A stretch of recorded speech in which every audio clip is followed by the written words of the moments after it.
Hi guys, Sean Blue here. I am here to talk to you guys about the disappearance of a boy named Johnny Gosch. And I used to look up a lot of documentaries and research about Johnny Gosch because Gosch was a boy that was kidnapped. And this story was particularly weird, more weird than a lot of the other stories because there's a lot of levels to it. Johnny Gosch was a paper boy that was kidnapped back in 1982, and he was never found. He was 12 years old when he was kidnapped. And there's so many weird theories to the disappearance of Johnny Gosch and who kidnapped him and is he dead? Is he still alive? But for whatever reason, he can't come home or he doesn't want to come home. And his mother, Noreen Gosch, she was the one that never let the story die because a lot of times when kids are kidnapped, a lot of times parents are just defeated and they just hide in their homes and they abuse alcohol and pills and they just don't want to talk to anyone. Which, if this ever happened to me, I don't know. I don't know how I would behave. But that's not the right way to handle it. The right way to handle it is how Noreen Gosh handled it. And that is, she was always out there. She was always talking to the cameras. She was always bringing attention to it. She was always trying to start up search and rescue groups, like looking for Johnny. She was handing out flyers. Some people said that Johnny Gosh was the first milk carton kid. And a milk carton kid is like a missing kid, and they would show their pictures on a milk carton. And that's not entirely true. There were milk carton kids before Johnny Gosh, at least since the 70s. But either way, Johnny Gosh was probably the most famous milk carton kid, and and he might have started like the trend. Like he wasn't the first, but ever since Johnny Gosh was on the milk carton, a lot of people noticed that, and they started putting their missing kids since then on milk carton. So he really made that whole like trend popular, which was kind of cool. Why a lot of people drink milk, and yeah, if they see that kid's face on the milk carton, like, oh, I think I've seen that kid before, or whatever. And I don't know if that ever worked, but it doesn't hurt. And well, anyway, Johnny Gosh, he was a paper boy when he was 12 years old, and he would always deliver the papers with his father.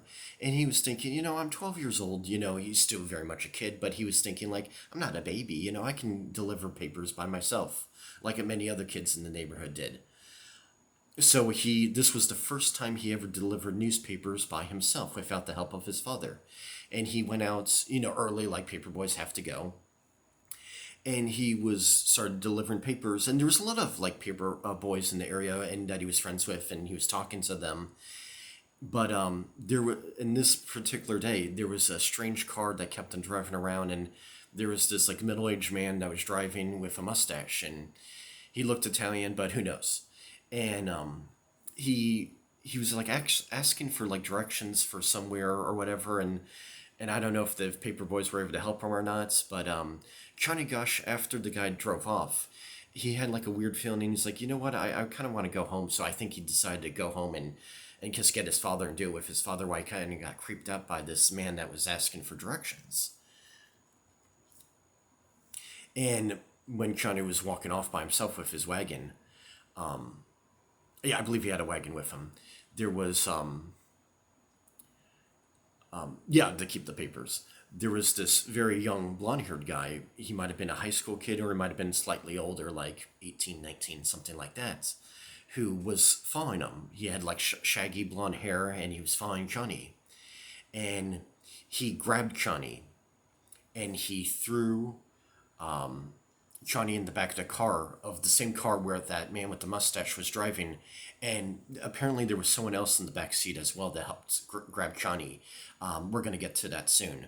And they all three of them pulled Johnny in the car. Well, those two young guys pulled Johnny into the car, and the older man drove off with Johnny. And there was a man that was near his window, like a lawyer, who was like just like looking out his window and stuff. And I don't, yeah, I think he was the one that witnessed it. And so Johnny was kidnapped, and Noreen Gosh was, bringing all this attention to it, and the father was too. Not as much as Noreen was, but because Noreen never stops. She's still today, to this very day, is still talking about her son's disappearance, and where his father, he kind of just like in the shadows now and stuff like that, and because I guess living a quiet life. And some people said that he was a part of it. I'm not entirely sure about that, but whatever. I'm not going to really get into that with this clip, but well, anyway, this was probably like a year or so later. There was this one sex offender who was locked up in prison, and his name was Paul Benaki. And he wanted to get a hold of Noreen Gosch because he said that he helped kidnap Johnny Gosch. And he said that he belongs to this like sex ring that was this huge sex ring that was operating at the time called the Rockin' X. And when Noreen Gosch came to see Paul Benaki in prison, he did say that he not only helped kidnap, but he also abused Johnny Gosch. But he was a victim of the sex ring too a long time ago. So even though he was a bad guy himself, he was also a victim to it, and also he's admitting that he helped kidnap Johnny Gosch. And he was like sharing like information that nobody even knew about, except if you're involved with the case. So like he was talking about stuff that they didn't show on the news. He was talking about like how Johnny Gosch has a birthmark, how Johnny Gosch went to this one Mexican restaurant with the kidnappers, and he wrote his name on like the wall, like graffiti on the bathroom wall.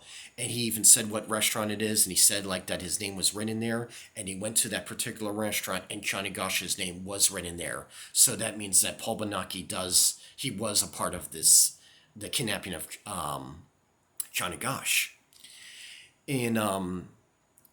And she believes like Paul Benaki, and Paul Benaki is a complete mess. He has like multiple personality disorder.